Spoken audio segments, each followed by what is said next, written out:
Hey folks, and welcome to another episode of Critic Reviews, with your host, Arlyeon. On today's episode, I'll be talking about the review copy I received of Ministry of Broadcast Studios' darkly comedic platformer, Ministry of Broadcast. Stay tuned to find out if I was a fan until the finale, or if I couldn't wait for it to roll credits. You take the role of, let's call him Orange, or Shoeless. That's what the game does. You're the latest arrival to the eponymous Ministry of Broadcast show. Your role in this most illustrious of programs is a mystery, but suffice to say, the arenas you find yourself navigating will be right at home on the set of The Running Man. But what is the purpose of this program? What's the deal with this mysterious crow? And who stole your shoes? Synopsis said and done, I was quite fond of this title's narrative.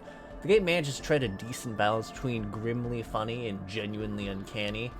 Like, yes, there's a certain degree of political resonance that exists within the framework of its story, but I found that never really ended up being ham-fisted.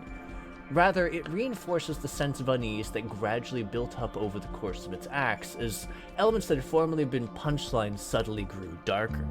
What's more, the fundamental nature of the story began to have me question it, since things progressively became trippy enough to warrant being an episode of The Prisoner.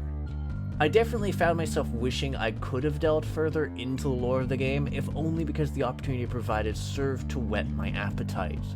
Enough so, in fact, that I went out of my way to seek out all four of its endings, one of which is tied to the game's collectible shoes. But let's not dive too heavily into spoilers.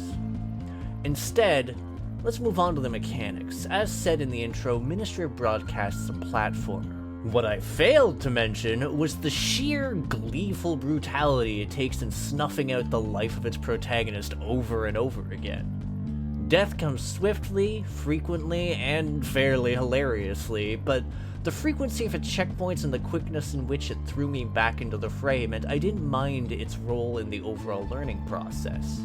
I also appreciated there wasn't too many gotcha moments in regards to deaths, with the crux of them being telegraphed either through dialogue or introductions to them vis-a-vis earlier encounters and foreshadowing. I mean, I still died plenty, it was just mostly my fault, because I was also having to juggle the game's other goal, namely, the process of navigating the arenas. Sometimes it was as simple as trying to discern a path through the stage and manage some relatively precise platforming, but other times that wasn't enough to cut it. Instead, this title would ask me to indulge in the ancient art of adventure gaming sociopathy, subjecting my unfortunate peers to dubious acts so they might serve as stepping stones to the next goal. Literally, in a few instances. The fact that it managed to elicit both a sense of hilarity and general discomfort says a lot towards its execution. In any case, despite its willingness to see the player die like a chump, I still found its overall difficulty to lean more towards being fair.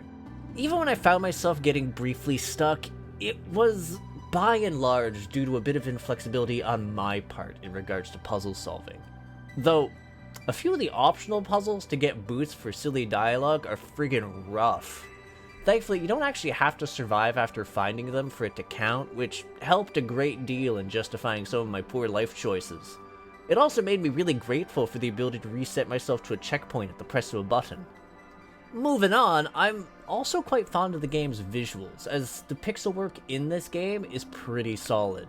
There's a lot of neat details ranging from the various death animations to even small things like motions which only show up for a few sparse scenes.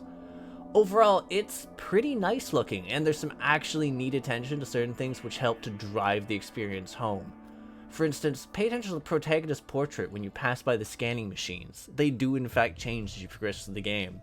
Also, man, the game's soundtrack is great. Like, it really helps to hammer home both the comedic segments as well as those which are meant to be a bit more concerning. Now, at this point, I imagine you folks have an idea of where I'm going with this, and I'm not gonna lie, I super dug Ministry of Broadcast. It was a solid platform experience throughout, gradually building a repertoire of obstacles to introduce me to over the course of its playthrough, but what really stuck with me was both its comedic and dramatic beats. There's a story to be found in the broadcast, and whilst it certainly carried a number of chuckles for me, its ultimate conclusion was both surreal and yet still satisfying.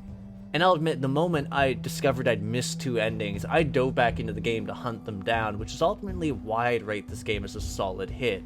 It's definitely a worthwhile investment, and I'm quite grateful I got the opportunity to poke at a review copy of it. Anywho, thanks for tuning in. If you agree, disagree, or just have something to say to me, feel free to comment. And for those interested in more indie reviews, developer interviews, podcasts, or Monday TTRPG content, hit the subscribe button and the bell so you know when there's a new release. There's also a Discord, and click the link in the banner or the description so you can be a part of our community, the Crit Hit Cauldron. Lastly, if you'd like to help support the channel, we do have a coffee running now to help supplement funds for a lovely editor and make sure we can continue to provide quality content.